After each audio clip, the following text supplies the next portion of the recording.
Oh, goodness, goodness, goodness. Me and technology. Oh my goodness. All right, so here I am, my second YouTube live. Hopefully, the people that were on the other link will find this link, um, and this will work. Wendy, let me know if you're able to join. Um, I think the other link did not work. I couldn't get it to work for some reason. So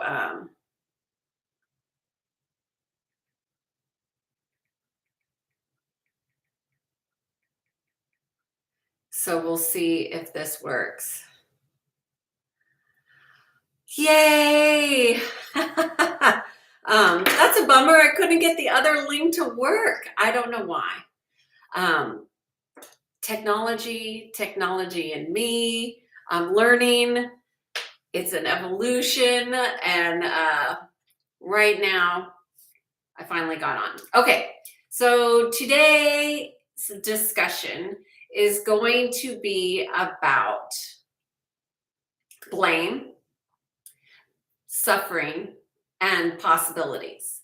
So I thought there's so many different ways in which we can suffer in life. And I think what people don't really understand about suffering is that it's not something physical that occurs with us, although it often feels very physical.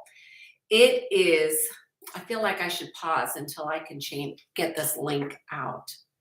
So I hate that this, let me see how this goes. I don't even know how to share this link. This is how ridiculous it is.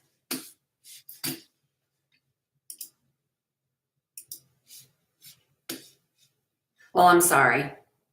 I don't even know how to share the link for this community.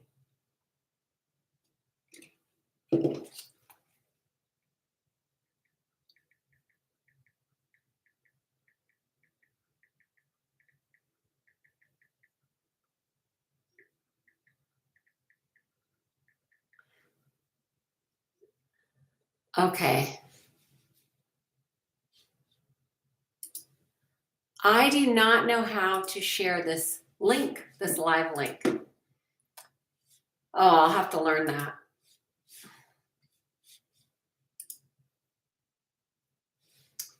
Hold on while I see if there's a way to share. I have to set it up differently, which is what I did before that I couldn't get to go live, which makes no sense at all. Okay. I really wish I knew how to do more of this.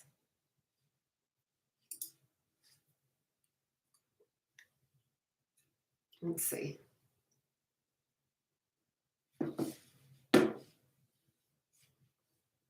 Sorry if you all are here. It's just me and Mr. Oliver.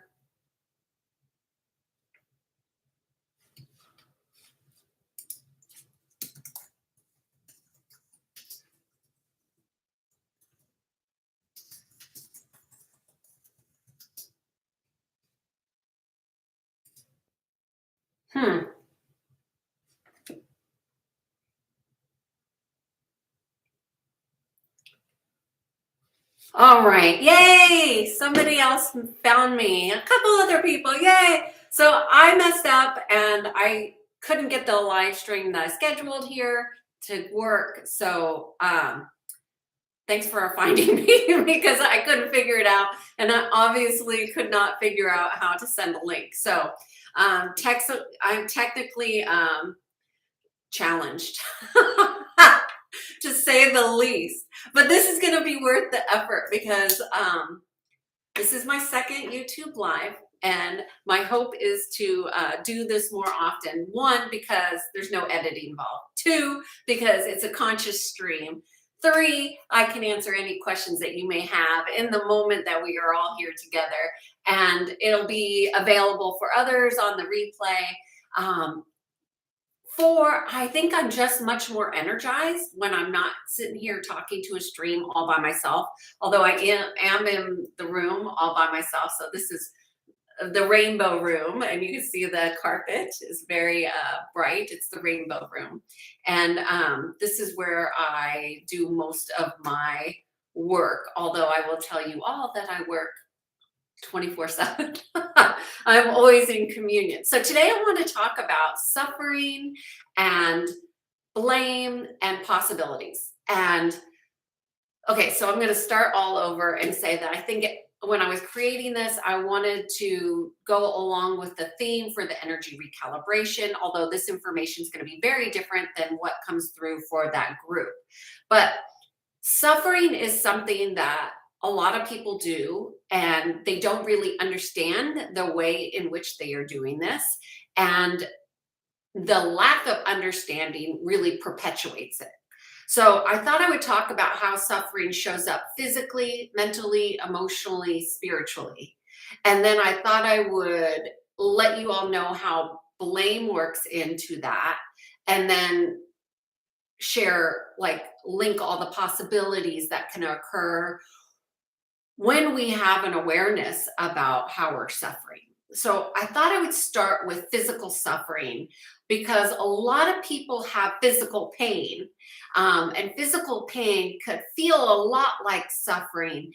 But really, the distinction is this: the distinction of physical pain is magnified by your perceptions of the pain. So I'll give you a little backstory of my experience of physical pain and how I switched from suffering to another aspect of pain, um, by changing my mental framework around what I was experiencing. Because suffering is all about a perception of our experience. So I was working a lot and I went to the chiropractor. And as I went to the chiropractor, um, he dislocated my neck at C1, C2, which is how your neck is connected to your spine. So it's really a dangerous place to have an injury at C1 and C2. And he dislocated my neck by doing the neck adjustment. And when I went, I felt pain immediately. Like I was immediately like, oh my God, my neck really hurts. And his recommendation to me was, oh, put some ice on it, which, in a normal situation, an ice would probably have helped. This was not a normal situation. Um, so my neck continued to hurt. By the time I went home, I was in a lot of discomfort. I put ice on it, still was in discomfort. I couldn't sleep that night. The pain got worse and worse. And by the next day, within 24 hours, I could not sleep and I couldn't even hold my neck up on its own. So, like, I'm sitting like this. And I had to lift my head up off the pillow and walk around and like holding my head. I couldn't function. I couldn't really move because I was in more and more excruciating pain. I mean, excruciating. Like on a scale of 0 to 10, I was like a 20. I hurt really badly. So after the second night of not being able to sleep, I thought, okay, this can't continue. Like, I'm in serious, there's something serious that's wrong. And I'm not somebody who really goes to a doctor. So I called my mom to come from 2 hours away to basically take me to the doctor because I didn't know where to go or how to treat myself, single, living by myself. What do you do when you're in that much physical pain? You immediately go to, I'm all by myself, woe is me, who's going to take care of me? There's nobody to help me. I mean, I immediately went down that route. I was in my 30s and I called my mom and I was like, Mom, can you come get me? So my mother took me to, she took me to one of her doctors who was a chiropractor, that, of course, did not want to touch me. And in the not touching me, um, that scared me more because I already knew I was bad. And then he said, you need to go get an MRI. Okay, I'll go get an MRI. So, but then I had so much, now I had pain and the anxiety was getting worse. I was scared and I had to go in this little tube. So I got some anxiety medicine. I went in the tube. They looked at it. Okay, you have a stress fracture and a dislocation at C1, C2. This is pretty intense. And you're going to need to go into a neck brace. They didn't even have a neck brace at the place that I was at. So they sent me home, and all I could do was just sit and cry in pain. I really couldn't speak very much because I hurt so bad. Like, I'm having flashbacks of this moment. The pain was excruciating. I would just sit there and I would be in pain and there was nothing to do. Of course, they then found me the neck brace. And so I had to go back to the doctor, which, being in the car, every little bump was excruciating. Like, all I could do was breathe myself through the pain. So I went to the doctor, I got the neck brace, and now I'm like, I just can't do anything. I couldn't function. I couldn't think. I wasn't clear. I was an emotional basket case. I now have a fractured neck and I had to take care of myself. I couldn't lift anything because anything that would cause any strain within my neck could cause further damage. So the instruction is just go home. Just go home and, here's some pain pills and, whatever. So my mom dropped me back at home because what am I going to do? Sit at her house and be miserable? No, she had to go do her life. And that was an interesting experience as well, but that has nothing to do with suffering. So I'm not going to go into that tailspin. So I go home. It's the weekend. I have pain pills and I took the pain pills, but I did not like how it made me feel. I didn't get sick, but I didn't feel good. So I took the pain pills for 2 days and I wasn't afraid I was going to get addicted. Of course, I understood the medicine and the magnitude of my pain. Like, that was the real possibility because you just want to get out of the pain, but I didn't.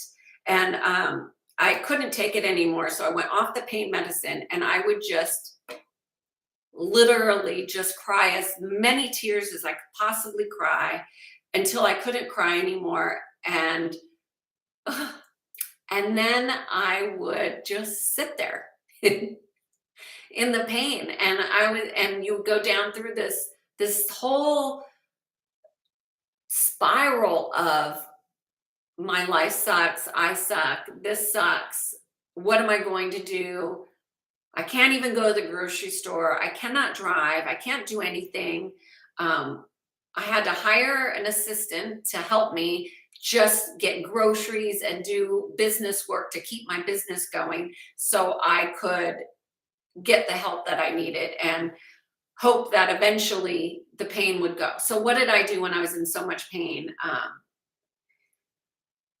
Besides feel hopeless and completely isolated, weak and suicidal, because I really had decided at one point during this whole horrific experience that went on for weeks and weeks, that if I could not get out of this pain, that I was just going to get myself out of the situation. I would take myself out.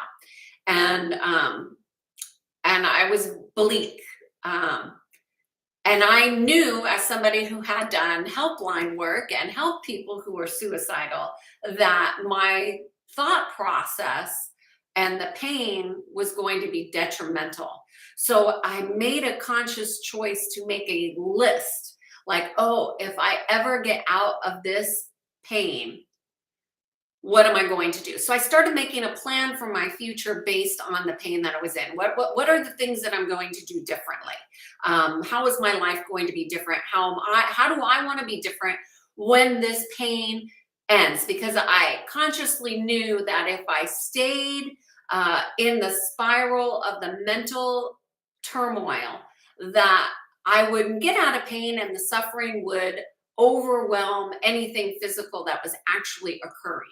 That is how incredibly powerful our thinking can be when we let it spiral out into craziness. Stuff that doesn't even really make sense, but we believe it because we're thinking it. But our thoughts aren't always real, and believe it or not, they're not always our own. So I made this list of things I would do. One of them is go blonde. So I went from a brunette to a blonde, which I never thought it would be a blonde. I never even considered a blonde, but I thought, hey, why not? Why not really see what you're like, Kiana, with your hair blonde? Like, that was part of the list. Another part of the list was traveling to certain countries. Like, this list it entailed a lot of different things about how I wanted to be different. And that was the first inkling out of suffering, is that you have to really navigate your thinking quite differently, because suffering happens in our thoughts. It doesn't happen physically, although it can feel quite physical. It is a mental construct. It's actually a structure of how we process thoughts. And it's not a normal processing, it's a corrupted processing. Suffering is not something that we are intended to experience. It happens from our frame of reference. So the crazy thing that happened is one of the things that I do in my work is what's considered present moment work. It has always been present moment work. So whenever I'm consulting to groups or teams or individually, and I'm working in a group environment, I'm always in present moment status. So another way to understand that would be it's almost like a conscious meditative state. So I'm consciously aware, I'm present, but I won't remember anything if I'm not writing it down. Or unless something is triggered to me having an emotional response to it, I might remember it. But more often than not, I won't remember anything from my client sessions at all unless I take a note on it. And same thing for my team development and so forth. I usually have people that remind me what happened in the meetings, because when you're in present moment, you're in a different frequency. And what I noticed is when I was in my neck brace and I was in pain, the only time I didn't have any pain at all is when I was in sessions. So I could go a whole hour with a client in present moment, total conscious thought, but in a totally different state of being. And I didn't have any pain whatsoever. My attention, my focus was in a complete other zone. And once I got, as soon as I hung up the phone, the pain would start almost like immediately. And I'd be like, oh man, I'd put on my medicines. I would do whatever I needed to do to I've had a TENS unit that would stimulate my back to help try and bring down inflammation, all kinds of things I would do to try and get out of the pain once I was not in that state. Mind you, I didn't have the correlation yet until later on, and I had spent like a couple hours and I was like, oh, when I'm working, I'm not in any pain. So I made that correlation. So then I started just booking up and taking on more and more and more clients. In fact, this particular year, when I was injured and in pain, I took on more clients and made more money than I have in my entire career. Even my tax guy was like, what the hell did you do differently? I was completely able to be present. And so what I realized is, if I could start to take this presence, this conscious awareness into my everyday way of being, like, I won't have pain anymore. I won't suffer. And immediately my thoughts of suicide went away, because I realized that the pain could eventually diminish. And once I had a realization that the pain could go away, the thoughts of killing myself would I didn't need to do that anymore because the pain wasn't occurring. So we have to have an awareness of our personal power to get out of physical suffering. Because if we avoid it and we numb it and we just want to make it go away, we miss the learning that pain can bring. And pain is a doorway. And you can listen to any kind of motivational speaker, and they will always speak to this truth that pain is an awakening opportunity. And most people just want it to go away because it hurts. But the hurting will go away when we learn to be more present and we can go within, and it changes everything. So that is one way in which I personally have addressed physical suffering and suffering that came from a physical pain. So as I mentioned, and you guys can ask any questions in the chat if anything is intriguing to you, you want to know more about that. I'm going to go over mental suffering next. But I think it's really important to realize that pain can be transmuted without medicine. I'm not saying don't go to a doctor. I went to a doctor. Go to a doctor when you need to go to a doctor. But, for me, the pain pills, those weren't the answer. Steroids weren't the answer. I was offered surgery. I didn't really want to do surgery because I knew surgery meant pain. I also knew it meant more medicine. And I also knew it probably wasn't going to fix it. I was going to fix it. This was hands down the most expensive injury I've ever had. Everything that helped me was not covered by insurance. The only thing that was covered by insurance was pain pills, which I didn't want to do. So that was really the only offering that doctors had for me was pain pills. Physical therapy was another thing that was helpful, but other than that, everything that I did, I had to do on my own with my own finances, and the healing continues. Although I don't have any neck pain from that particular injury, I'm pretty much normal.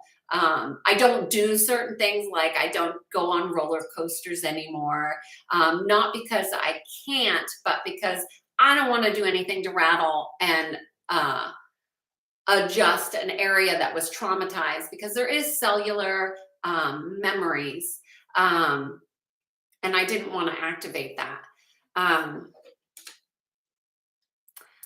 Let's see, Wendy. It makes sense, and yet staying in the awareness is difficult. It seems like I fight back and forth all the time. It can be. It definitely can be. But that's really where you have an opportunity to choose. Like, I chose to do what I do and work more to get out of the mental loop, which I was doing when I worked with clients. But I honestly, as soon as I went back to my personal life, the pain came right back. So there was something about how I was doing my professional life that was far more exceeding how I was doing my personal.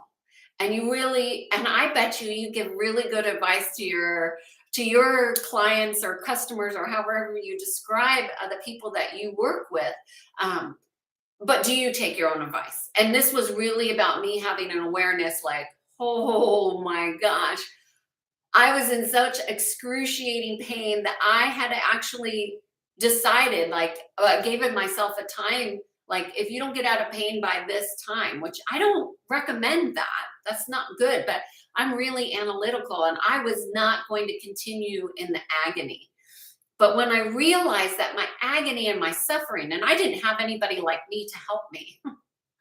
Trust me, I had nobody helping me, and I had a lot of people really doing some really crazy things at that time.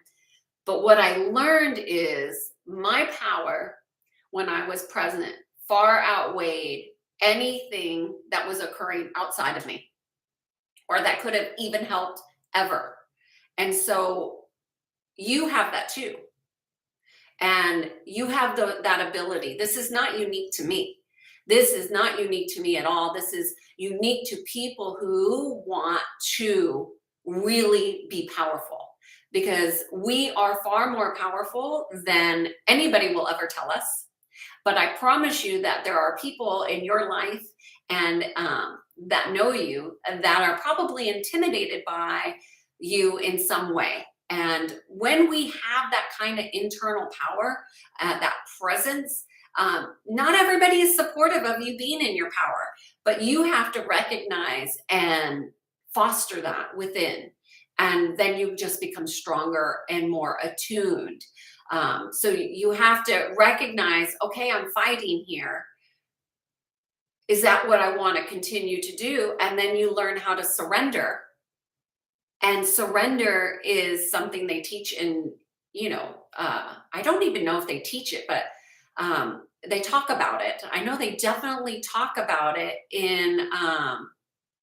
I don't think they teach surrender. And, for me, when I talk about surrender to my clients, I really think surrender is an experience that occurs in the present moment. And you can't tell somebody what surrender feels like, but once they experience it, what you feel is your personal power. So that's really cool. So that's about physical suffering. So mental suffering, and I get a lot of clients that have this issue. And mental suffering, a really, really good example of mental suffering is anxiety. So I have clients that come to me, and one of my more recent clients came to me with anxiety, and they, this is a senior executive, and they do a lot of travel. They do have a lot of employees. They have a lot of support staff. They have everything that, executives have: family, obligations, tons of responsibility, a magnitude of stress that most people do not understand. Busy, busy, busy, too busy to be present. And that can cause anxiety. And what happens is you could be super yourself, right? You're just doing you and doing life. And then all of a sudden, bam, you get hit with this anxiety attack and you don't even know what the hell happened. How this shows up is with racing thoughts, repeating thoughts, irrational thinking. I'm going to crash. The plane's going to crash. Holy shit. And then the anxiety and the spiral again occurs. That is suffering. And that is your mental state. It's not a physical state, but it's your mind overpowering how you are experiencing your physical experience. So when you are in mental anguish, you will have those types of things. So mental suffering really is just being too busy to be present.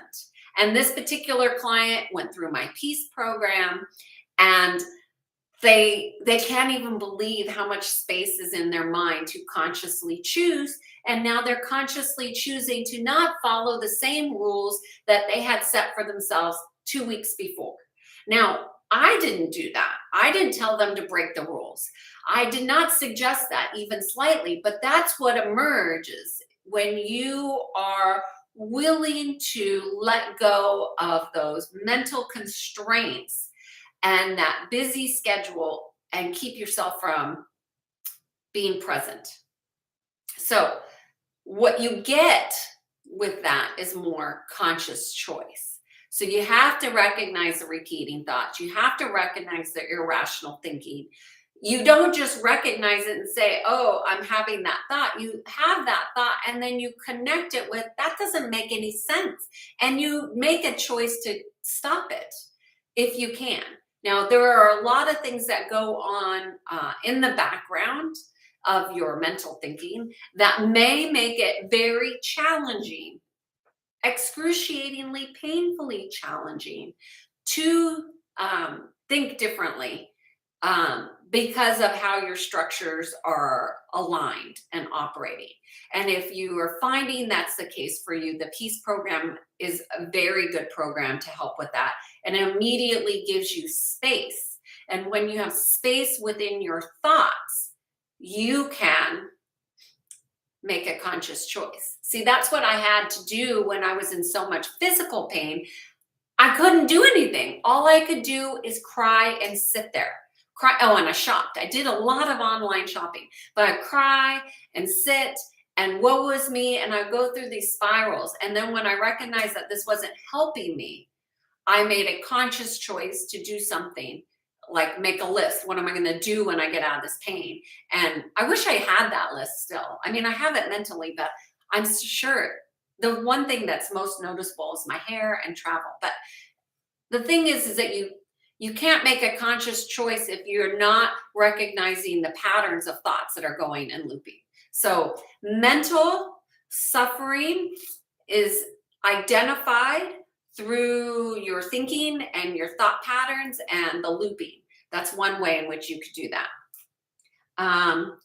So then there's emotional suffering. Oh, this one is so massive. This is what I would say the vast majority of the people and the public and humanity globally go through is emotional suffering. And emotional suffering is the best way. I have a persona in mind of an executive that I think will help explain this. This person is very professional in the medical industry, very senior in their profession within the medical industry, and they are, a helper. They give to others. They have lost themselves. So selfless. Not selfless in the way that actually helps themselves, but they give so much to others that there's nothing left of themselves and they have lost themselves. And what happens when you get lost is you suppress. And what do you suppress? You suppress emotions. And how that happens is very tricky, is that you lie to yourself. Now, I'm not saying that you're doing this, but this is what happens with clients that have come to me. This is the pattern that they do. They have this pattern of lying to themselves because if they really saw what they need to see, then it would hurt too much.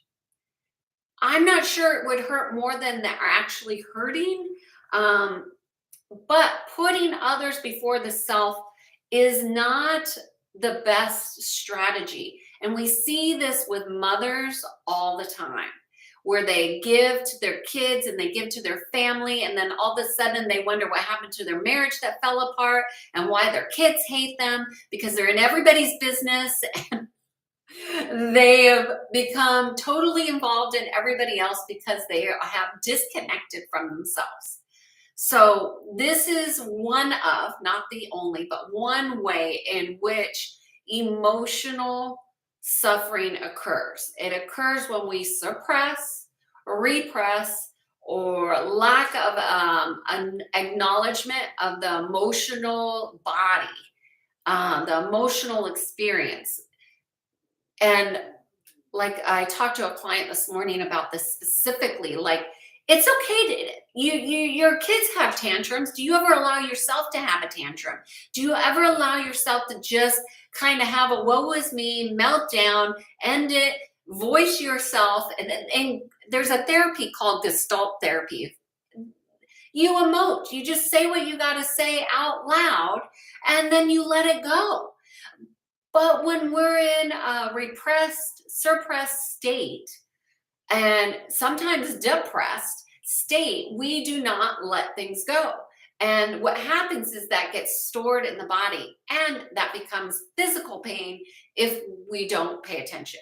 So emotional suffering comes in many different ways, but it's actually a huge piece of pain and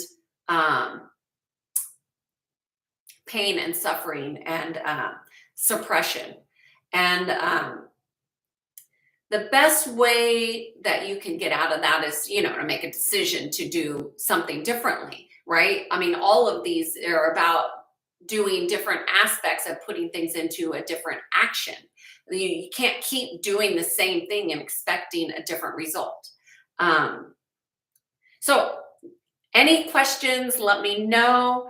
I'm going to go on to spiritual suffering. This one is a little bit tricky, and I really wanted to put it into the context of something that would make sense to most people, which is analytical, over analyzing, very technical. Somebody who might be an accountant, a CFO, maybe struggle with connecting with themselves and others.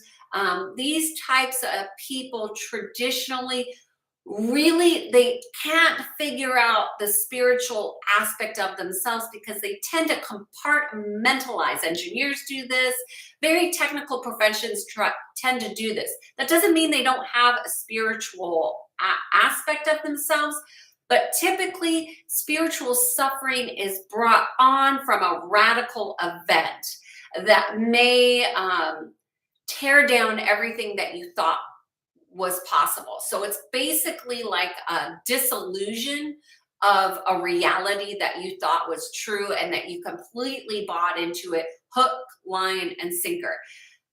It happens to a lot of couples who have been married for 10, 20, 30 years, and then all of a sudden somebody wants a divorce, and it comes as a complete shock and to another person. But that radical life event causes them to go on this path of searching for something deeper, more meaningful. That's when a lot of people might go into church groups. And, I'm not a fan of those, but I know a lot of people are. You got to do what resonates for you. I'm more spiritual. I don't need somebody telling me how to be, do, or act. I actually resist that. And I really am about self-empowerment and self-discovery. And I don't think that, being in a church group ever worked for me. Although I find them fascinating and I have learned from them. I learned that there's a lot of hypocrites in a lot of those groups that tell you one thing and they do another, which is why I didn't like it when I did go. But your experience might be completely different. But the spiritual awakening has nothing to do with church. And that's really what I want you to get, that spiritual awakening has everything to do with your own personal discovery.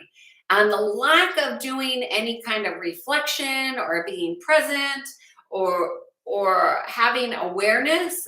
Like I thought I was aware, and then I had a life event and I realized, oh, the motherload. I have what I call, and I've been told is like a super life. So I get a wham bam, all my life lessons come rapid. And that's what happened for me. And so I had a cluster of things that happened all at once that caused my spiritual evolution to skyrocket. But that's not always the case. And you don't have to have spiritual suffering. Spiritual suffering, in my opinion, is directly related to an overinflated ego, which I had. Although I'm not proud to say, it certainly is something that I was in, but I wasn't aware that I was in it, and I didn't really have a lot of people I trusted to be honest with me because I felt like I didn't have a lot of support in my life. So I wouldn't really take people's recommendations. Now I listen to what other people say and I see if it resonates. How's that feel inside? And if it doesn't resonate, I don't take it. If it resonates and I think I need to learn from it, I will definitely look deeper and take it on board. So that's spiritual suffering. So how does blame come into all of this? Because the title of this program is Blame, Suffering, and Possibilities. And suffering is propelled to higher magnitudes when there is blame involved. And that may be surprising because blame is such a tricky thing that we do, and we don't even realize we do it. And I'll go back to the physical pain. So I could have easily gone down the rabbit hole and blamed my chiropractor, who actually physically harmed me and did harm to his patient. I could have blamed him for my neck situation and really gone down that rabbit hole and gotten stuck in the anger and the vitriol and the disgust and how could you do that? And I could have really gone there and blamed him. And I chose consciously, even though at the time I didn't realize that this was a conscious choice, but I did choose consciously to not continue down that path because it didn't feel good and I didn't see what good would come of it. And you might think, okay, Kiana, you could get a lot of money for that. You could sue him, which I did. I thought about, oh, I could sue him. But then I had read something spiritually about being and choosing to be in conflict. And in that, I realized that was not a good choice for the long-term growth. So I decided not to sue him. Instead, I decided to give him a choice. I took responsibility, saying we both took part in this, but you actually did this. Here's what's happening with me. Here's the cost of all my bills. Here is what is going on. And I gave him a choice to go down this route and pay me without having to get legal and take all of his retirement. Because I didn't want to ruin him. I didn't want to do any of that. I'm not a person that is vindictive. That's never been my mode of operandi. I really wanted to go on my path and let him go on his path. And so I consciously chose to not be in continuous conflict by going to court. So I gave him a choice and we resolved it out of court. So that was empowering. It would have been more empowering have I stayed with a lawyer and I think I would have lost more access to my life, to my well-being, and that would have been detrimental long term. So I consciously choose not to do that. So I didn't blame him, but I did co-create that situation. And so I took responsibility.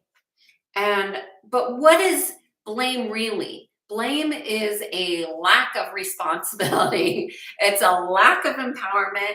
It's an aspect of the ego that wants to protect and preserve that I didn't do this and that this shouldn't have happened to me.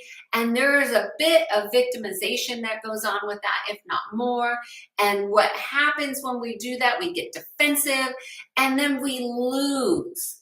All those aspects, they drain our life force. Anytime we have to defend or protect or go into our ego, we lose.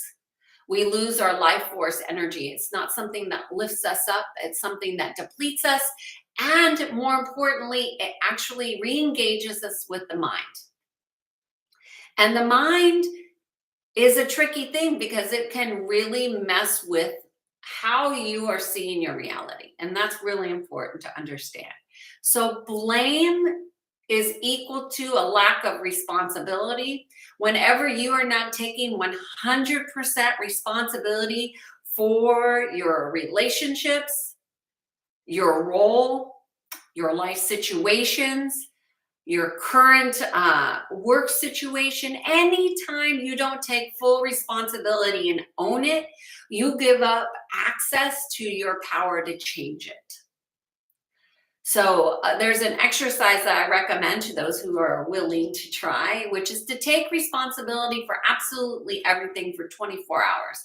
That means when you're walking down the street and you see a dog that you don't like or whatever, everything that occurs in your life, whether it's the music in the car, the lights, the traffic, you take responsibility for it all. And notice what comes up for you when you are taking full responsibility. Now, I can't tell you what this activity is going to do for you ahead of time. You have to have the experience. You must be willing to have the experience of taking full responsibility to have a glimmer into the resistance and the emotion that's locked in your body. You have to have that awareness. There are some people that hate the exercise, but there is not one person that's ever done that exercise did not come out with greater awareness about themselves. And that's really what changes suffering, is awareness. So going back to physical suffering and different things that you can do to get out of suffering and blame. And the number one thing that you need to do is be present, right? You have to be present to your conversations, to your work, to your problems, to your personal insights, and even be present to the silliness of your thoughts. You know, you don't have to believe everything that you think.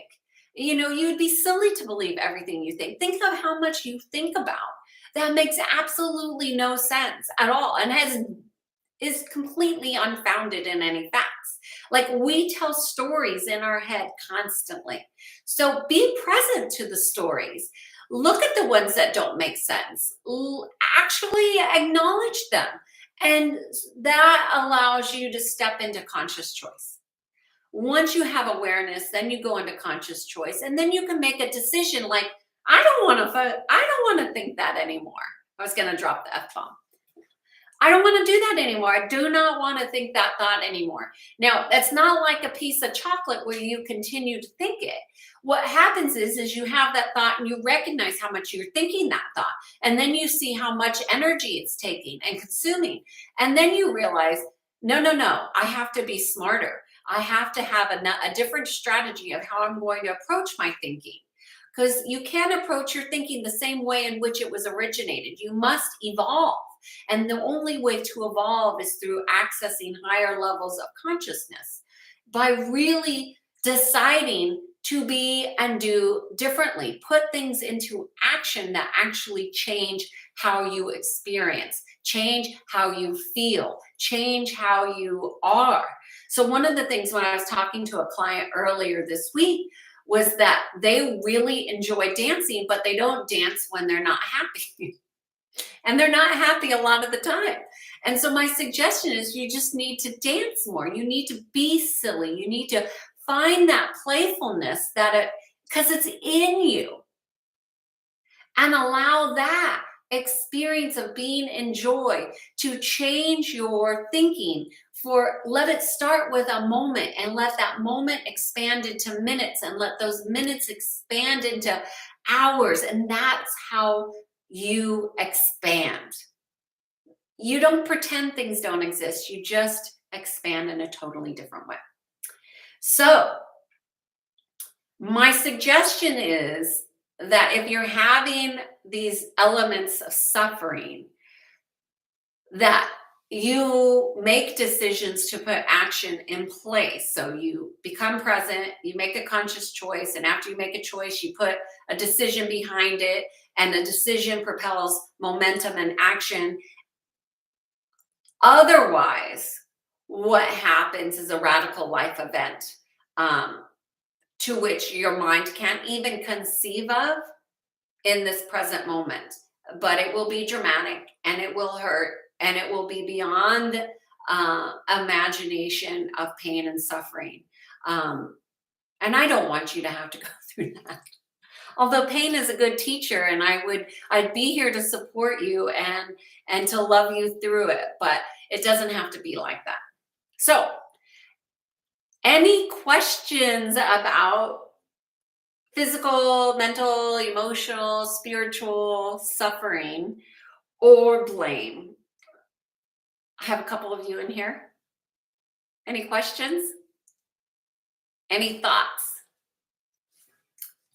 I could go on and on, but I don't want to just make this video just because I like to talk. Although that is part of the reason. I entertain myself quite easily. But I'm curious what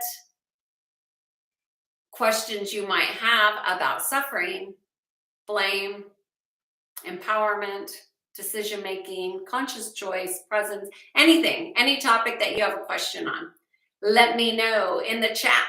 Write a question. Really good. What did you like? What did you like?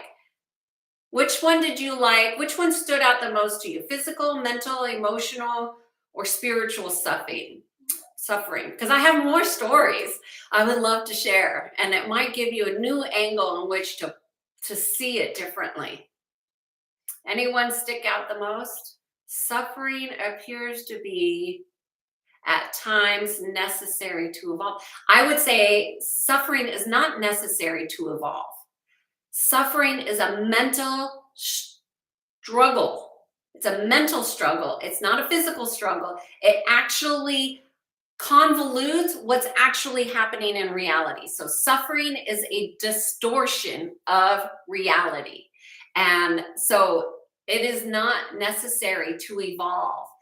Pain is often necessary to evolve, but suffering is often an unconscious way of being, is what I would say.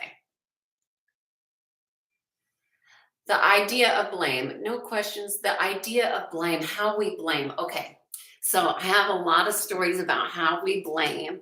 And I will say it's that one of the biggest ways that I see clients blaming is by, I'm just going to use some foul language because I hear it all.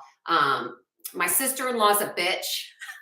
She's the problem. She's the one that does this. I'm fine. I'm neutral. I don't have any. This is a spiritual person saying this, by the way. Somebody else is the problem. That is blame. That's one way. Another way is the boss. The boss. The boss. My job would be so much better if my boss wasn't such an irritating micromanager.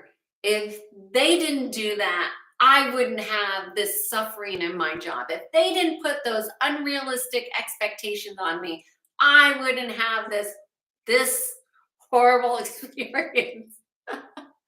And that is not true. But because this is how blame works. This is a really good one, Wendy. So I'm glad that you brought this up. So when we blame, let's just say we'll stick with the boss one. We blame our boss for the situation and micromanaging or how they're doing their management or whatever. We blame them for being irrational, ludicrous, crazy, even insane. Because let's be honest, sometimes our bosses are those things, but it's not their fault that you are experiencing yourself in the way that you are. It's nobody's fault for you having the feelings of, and I've had clients create what I call toxic streams. Toxic streams are a pattern of thinking that can go in a loop, and it literally poisons your own body because of the way that you think about this particular person. It's a strong vial, and I've had them before, so I'm not immune. If I let myself go down that trail of discord, I could have them too. I don't have them anymore because I don't think the way that causes me pain anymore. Because I consciously challenge myself to become more aware of where I'm being triggered and what this person is showing me. Because your boss is your biggest teacher, your husband, your wife, your sister, your brother, your family. Oh my gosh, your family can be some of the most incredibly painful learnings you will ever experience in life. That's true for me. It's true for a lot of people. I did a whole series on being bullied by your family. And although I don't consider myself bullied now, I certainly look at how I was, the family that I was around and how I was treated. That was not a loving, kind, supportive, encouraging, empowering environment. No, not at all. And so the blame, I could blame my family, but I have chosen to be grateful for them. And this is another thing about great gratitude and thank yous and appreciation, is that it's not a mental thought. It is actually a vibration from the heart. And people feel it when it's fake, and people feel it when it's real. And so I wouldn't blame my family just because, I went through that, what I would consider not a very pleasant situation a lot of times, but I learned from it. And I'm really grateful for that aspect of my learning and my growth. And I'm really also grateful that I have conscious choice and the power to make decisions for myself, that that toxic stream is no longer allowed for me. I will not allow that to occur within me. I could, but I don't, and you could too. So, so that's a little bit about blame. Was that helpful? Um, could that also include judgments we have? Well, yeah. Um, so blaming, let's stick with the boss because I think that's a really helpful one. Like, so I remember, I'm going to use my own personal situation back when I was an executive. I was in my 20s and I was working for this organization that you may know of. You probably didn't even know they had employees, but it's called the Boy Scouts of America. And whatever your thoughts are about the Boy Scouts of America, it was an excellent. I started as an intern and then I got a paid executive role. And my boss was just really out there and different. And I did not like him at all.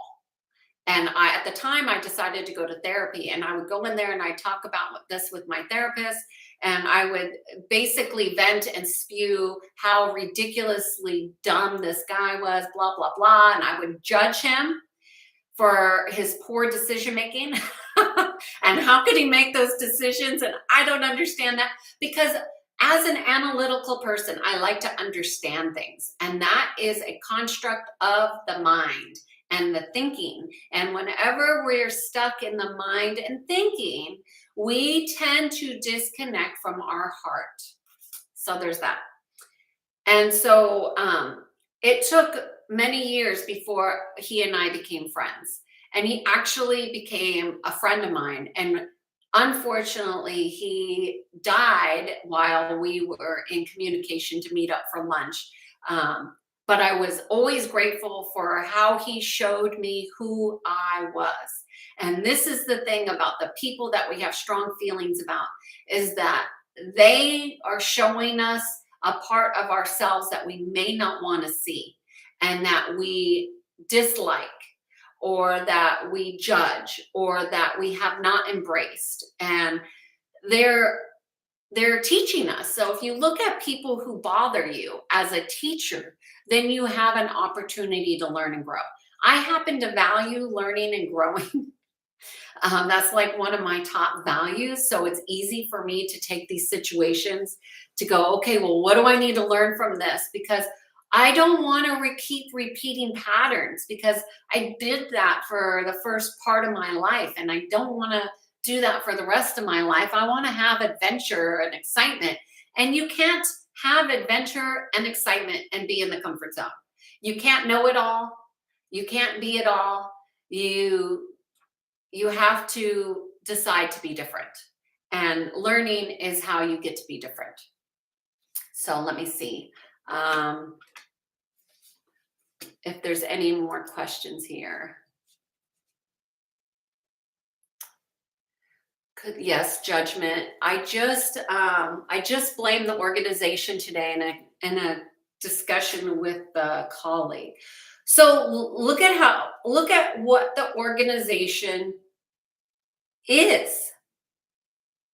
And it could be a dysfunctional organization, yes. And it could be the cause of much pain, yes. In fact, the particular organization that you might be working for might actually be making the thing that they're trying to solve worse. And I'll give you an example of that. When I first started consulting, I wanted to consult with a nonprofit, which I won't tell you what the name of this is because it's a very big one, but it's one of the biggest nonprofits that have to do with cancer and cancer research. And I saw that they were losing a lot of money. And, obviously, cancer, there's not anybody that I know that has not been touched in some way, shape, or form by somebody who has had cancer. So I was really passionate about raising money for this organization. And what I was seeing is that just how they were organized structurally, they were losing like thousands of dollars. And it was insane to me that they would continue to lose this money when they already had their volunteers wanting to give money, and yet they couldn't get these few things fixed, and then these people were gone. So there's thousands of dollars out the window. So I wanted to help my faction that I was volunteering at to raise money for, but they said, no, no, no, we are losing more money in this area over here because we raise way more money over here. So I did a whole process improvement with them. But here's the situation. The construct, the ideas, the beliefs in which the organization was founded upon was not health, it was not well-being, and it was not healthy. So they were sick, and sick organizations are dysfunctional. They have distortions. They have false views of what is actually occurring. So your idea that you are blaming might just, and the fact that we're having this conversation today, might just be an awareness that what you are aligned with now is not what it was when you started with the organization. And maybe your skill set is better served in an organization that is founded on a different construct of how they operate. I don't know if that is true, but that could be a potential. But the blaming is an opportunity for you to see, what am I blaming them for? Where am I giving my power away, and where can I gain it back? Because most of the time we're not aware when we're giving up our power. So you want to have an awareness of where is my power going? Where am I giving it away? And then you can make a choice to stop that. But most of the times, people that are giving power away, giving their life force away, they don't really understand how their behavior is doing that. Okay, any other questions? Let's see. That makes sense. Okay, cool. Well, any other questions? I'm happy to answer and stay as long as there's questions. And I have so many more stories. This is such a rich topic, but I also don't want to babble, although I can do that too. I do think there's so much within an organization that just shows us where we're at. Like, I remember as I was consulting a lot with the Navy, like, I must have had some kind of really horrible karma that I would be brought back to this organization, where they don't want to feel, they don't want to acknowledge. They're an organization built on conflict, and yet they were unwilling to actually have conflict. And that's what I mean. Like, they weren't even actually willing. They were willing to go to war, but war is not a discussion. They really weren't even willing to have conversations with their team to improve and do better. Not all of them, but a lot of them. So I used to think, oh my gosh, I must have so much karma. And not just that, the point is I had to have one of those radical life events before my clientele switched completely. And that's the thing, although I'm talking about suffering and blame and possibilities, we are constantly co-creating our experience. And as we are co-creating this, we get to decide what it is we want to create more of. And I remember when I was doing a lot of one-on-one coaching, it was taking a lot of energy. I'd have like 40 or 50 one-on-one clients at one time, that's a lot of clients. Some would be on it weekly, some of them would be bi-weekly, and then I also had teams, and I decided, you know what, I can have more of an impact on a group with my energy and my efforts than I could on one-on-one. And so I made a decision. It was just that, a decision, like I want to do more of this kind of work and less of this kind of work. And within 6 months, my entire company had flipped its focus. And I was working primarily with groups and teams and less one-on-one. It's not that I don't like doing one-on-one. It's just that I like having a big impact, and I like working with executives. So if I'm working with an executive that has a big impact, or a therapist or a nurse who has lots of contact with other people, I love that, because this work is meant to help others raise in consciousness too. But that's one reason why I do the energy recalibrations every month, is because we could have much more influence in groups than we can one-on-one. And I love having an influence. I love having an impact. And I love how groups help us support one another, which is one of the reasons why I wanted to start doing these YouTube lives. Instead of me sitting and making a video in my office, make a video where you guys can actually talk and ask questions, so we can begin to learn from one another in real time. That's where consciousness really starts to shift, is that we could take information in. Oh, decision making. Oh, Kiana said decision. What do I need to make a decision about? Let me try this out. What do I need to make a decision about? I'm going to make a decision about this, and I'm going to go over there. Like, I've seen this thing flick on and off, that I've had more people watching than less people watching than no people watching. And it's all about resonate. What are we resonating with? What do we want to learn about? How are we going to raise ourselves in consciousness? And if we're not able to be out there and asking questions, then we don't get to learn as fast. And that's what I've learned from doing this. So Lewis, hey Lewis, oh, virtual hug to you, my friend. Fear of vulnerability to connect. Fear of vulnerability to connect would be correlated with emotional suffering. And that would be, they might not like me. They might not like what I have to say. And my thought on this is that your job to have people like you? Like, literally, is it your job to have people like you? Yeah, of course, I like people to like me, but is it part of my job? It's totally not part of my job. It's helpful, but it's not a part of my job. So when I am working and people are talking about fear of vulnerability to connect, really what that's saying within me and within others is, will they like me? Am I okay? And my approach to this is, it doesn't matter. Do I like me? Am I willing to connect with me? Am I willing to connect with my own emotions of not fitting in? You know, I've never fit in. I've never been in a group where I fit in, where I was like part of the clique. Trust me on this, never in my life. I was always I was an outsider. I was an outsider in my family. I was an outsider in high school. I had my few friends that were good friends, but I didn't have a lot of friends, and I certainly wasn't in the popular crowd.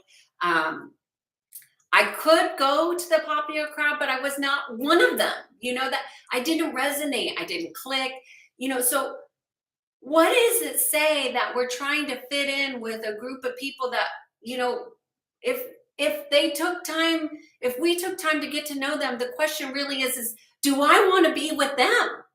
Not, are they going to like me, but do I resonate with them? Is this my jam? Is this my crew that I resonate with? And I think more often than not, when we put it in that I get the choice of who I want to connect with, after I've connected with myself and I start making myself a priority, and I start looking at my feelings as being the priority over the fear of them liking me or not liking me, or even the fear of rejection.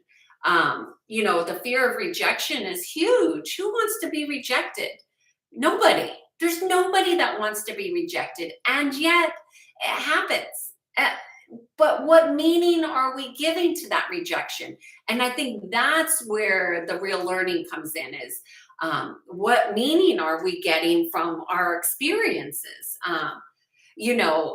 There are past clients that I have that oh, and Lewis, you're one of them. Like, I think of them and I think, oh my God, what a strong, incredible person. And I miss my clients, my past clients. I miss hearing about them. I miss knowing about what's happening in their life, but I can't intrude. That's not my place.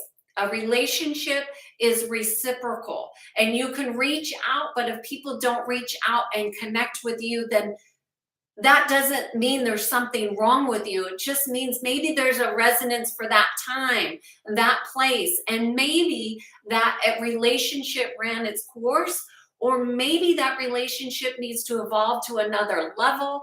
But it doesn't have to mean that you're rejected. It doesn't have to mean that they don't like you. It doesn't have to mean those things. But what it does mean is that we have some learning to do about our own personal reflection. But I will say vulnerability, I want to add to vulnerability because it's such a good topic and it's so rich. And I think vulnerability, this is a connection that I had not made earlier, but it makes perfect sense. Vulnerability and suffering are polar opposites. If one is willing to be vulnerable, they will not continue to suffer. Because when you're vulnerable, what happens is you have a visceral experience. You're feeling, right? You're having that emotion. The energy is moving. Your hands might you're having like a physical experience. That vulnerability gets you out of the mind, and it can connect you to your heart if you allow it. And a lot of vulnerability is about allowing, and a lot of suffering is about disconnect and not allowing. So one is moving with the flow of life, and one is constraint and restrictive. Really, really good one, Lewis. I appreciate you. I appreciate you being here. Any questions? I know this has gone on long, but it's been so much fun. Can't you tell I'm having fun? That was a really good one about vulnerability to connect. So I think when I think back to when I was talking about that physical suffering and the learning that my physical pain would go away when I was in the present moment, is that I had to be vulnerable. And I remember, and I told you earlier in the video, if you missed it, like my pain was so excruciating, I would just cry until I had no more tears. And I would just, and that is a vulnerability, an isolation, a loneliness experience, but you have to be willing to have it. And this is one of the things that came up last month for me personally. I have clients all the time asking me about pain, physical pain a lot of the times, whether it's their Achilles or their back, or for me, I hurt my neck doing an exercise and I was in excruciating pain. And the guidance is just sit and be. So I chose to sleep on the couch and ice my neck and meditate and ice my neck. Every hour I was icing my neck throughout the next like 48 to 72 hours. I iced my neck every hour until the pain went away.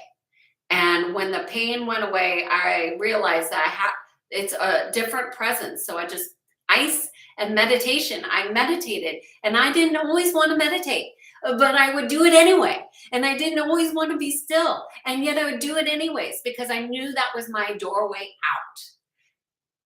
Presence is a doorway, and it is light, it is love, it is pure goodness, for lack of a better word. Awesome. I'm glad that helped.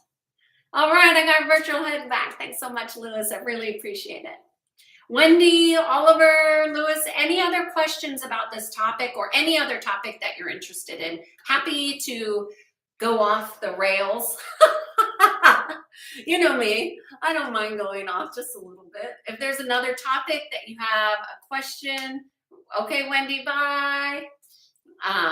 Let me know. Otherwise, I'll plan on ending this here without any questions.